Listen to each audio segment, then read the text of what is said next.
আইন বাস্তবায়ন করতে হবে। এইগুলি আমি আমার ক্ষুদ্র বক্তব্য শেষ করছি। লোকের স্বাধীন চাই, কোরআনের আইন বাস্তবায়ন চাই।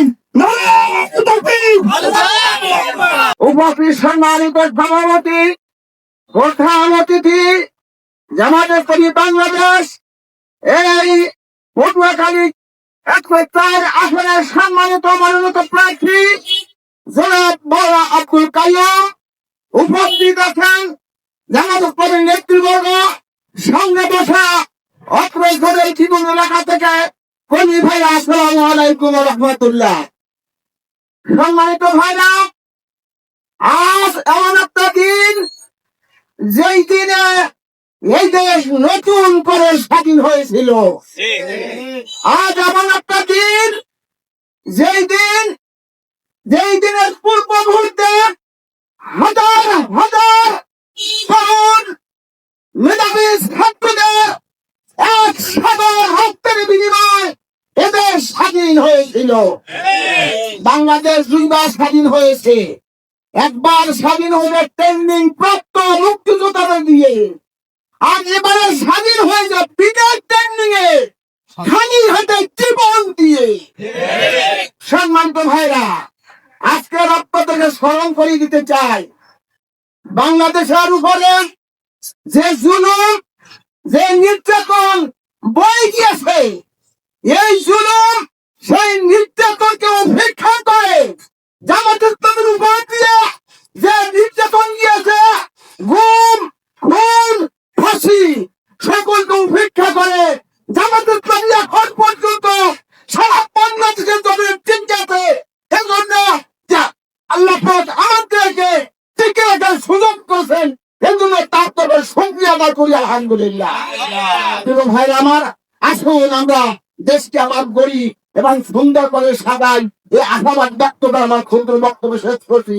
আমার এই শহীদের রক্তের সাথে যাতে বেইমানি না হয়, এবং তারই সাথে আপনাদের আহ্বান জানাচ্ছি, আগামী নির্বাচনে বাংলাদেশ জামায়াত ইসলামীকে দাঁড়িপাল্লা মার্কায় ভোট দিয়ে তাদেরকে সংসদে পাঠাবেন।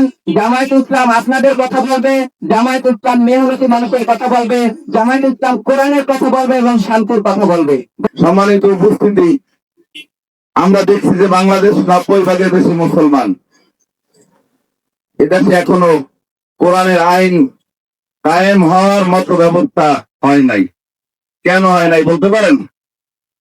কোরআনের আইন হলো চোর, সে নারী হোক আর পুরুষ হোক, চুরি করলে তার হাত কেটে দাও। বাংলাদেশে যদি এই আইন কায়েম হয় তাইলে অনেক মানুষ সহ্য করতে পারবে না, কারণ যারা চোরের দল, যারা অন্যায়কারী, তাদের হাত কাটার ভয়ে তারা কোরআনের আইন চায় না, ঠিক কিনা? আমরা চাই এদেশে কোরআনের আইন কায়েম হোক এবং মানুষ শুধু শান্তিতে বসবাস করুক। এই জন্যই বাংলাদেশ জামায়াত ইসলামী এই কাজটি করে যাচ্ছে।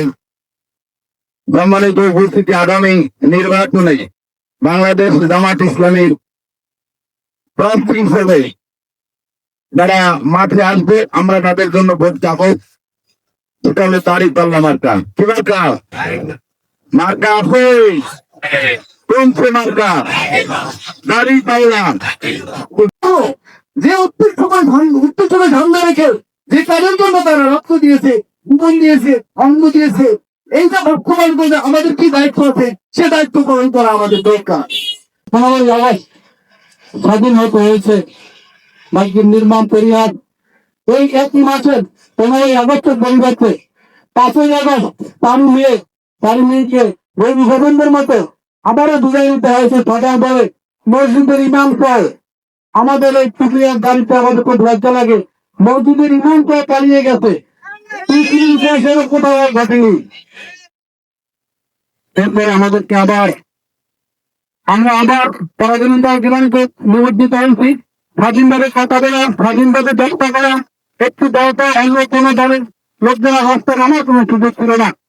সেখান থেকে আমাদেরকে ছাত্র জনতা, কারণ আল্লাহ তাআলা কুদরতে তার রহমতে ছাত্র জনতার রক্তের বিনিময়ে আমরা আবার 5ই আগস্ট স্বাধীনতা লাভ করেছি। আমরা আমাদের এই অনুষ্ঠানের পক্ষ থেকে ওই ভাইদের জন্য ভাইগুলো মাত্রা কামনা করছে। সম্মানিত ভাইরা, আমাদেরকে বারবার স্বাধীনতা লাভ করতে হয়েছে। কারণ কি?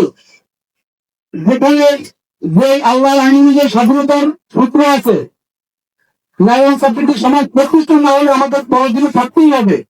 যতদিন এর কাছে ন্যায় ইনসাফের সমাজ প্রতিষ্ঠিত না হবে, ততদিন পর্যন্ত আমাদেরকে বারে বারে রক্ত দিতে হবে আর বারে বারে স্বাধীনতা লাভ করতে হবে।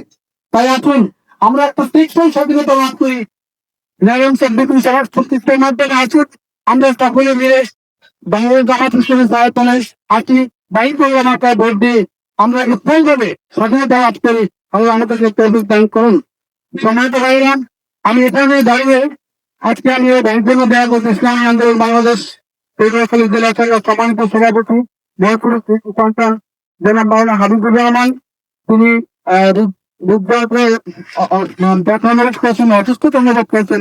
সকালে তাকে ঢাকা নিয়ে যাওয়া হয়েছে, তিনি এখন চিকিৎসাধীন আছেন। আপনারা সবাই তার জন্য দোয়া করবেন।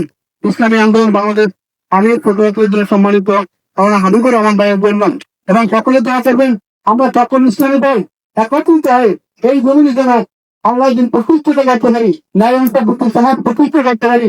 ওই জন্য সকলের কাছে আহ্বান জানিয়ে সকলকে ধন্যবাদ জানিয়ে আমাদের পুলিশ বাহিনী আমাদেরকে সহযোগিতা করেছেন, সাংবাদিক ভাইরা সহযোগিতা করেছেন, যে দুভাবে সহযোগিতা করেছেন, সকলকে ধন্যবাদ জানিয়ে আমার আলোচনা শেষ করছি।